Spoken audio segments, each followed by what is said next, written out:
7:55. You may remember this video. Pretty popular. A Central Florida dad confronts his daughter's bullies on a school bus in September, and the story goes national. Well, now this father is serving 6 months probation. Although a lot of parents may think his actions were very inappropriate, his concern for his daughter is understandable, of course. Daniel, President, CEO, and licensed social worker Jim Clark joins us this morning with more suitable actions for parents when it comes to your child being bullied. One of my favorite movies on Christmas, they play 24 Hours as a Christmas Story on TBS with Ralphie. Scott Farkas, the classic bully, tormenting those little kids, physically, verbally, everything about it. What is bullying? I mean, it can be subtle ways of it, there can be very overt ways, right? Oh, absolutely. In addition to the physical means in terms of how children are bullied, there's also the psychological. Children who are repetitive taunting, spreading rumors about children, about your classmates, avoiding them or putting them in situations where they're excluded.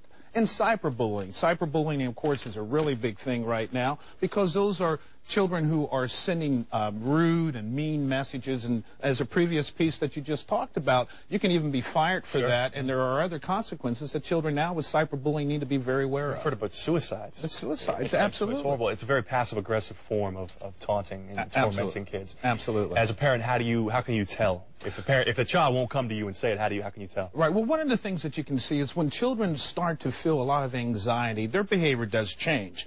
Particularly with children who are having difficulty, they'll become anxious. They'll start to try to avoid situations. They'll have trouble at times, maybe even sleeping.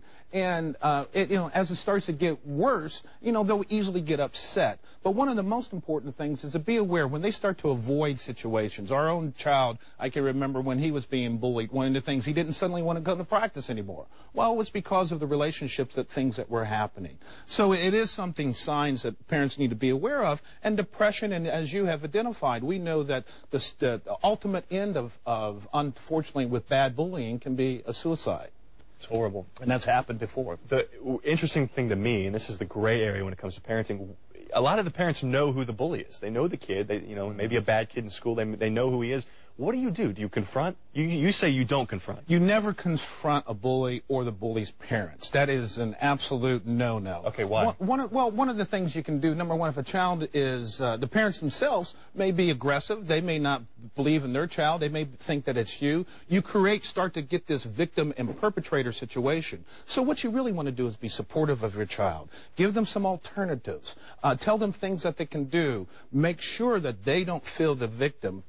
Empower them. Tell them that they can go to an adult. Always be there for them. And in some cases, you may even need to talk to the school personnel to find out what their bullying policies are or to alert them to some things. The other thing the parents can do is occasionally go to the school, especially with elementary children. That is a great thing in which to do. So that would be the first thing you'd recommend, go to school officials? Go to school officials, but talk to your child. That's the most important thing. All right, thanks a lot, Jim. Good stuff. Thank you. Well, if you'd like more information on this topic or other family-related issues, you can go to news4jax.com, click on the Scene on 4 tab, and look under Weekend Headlines.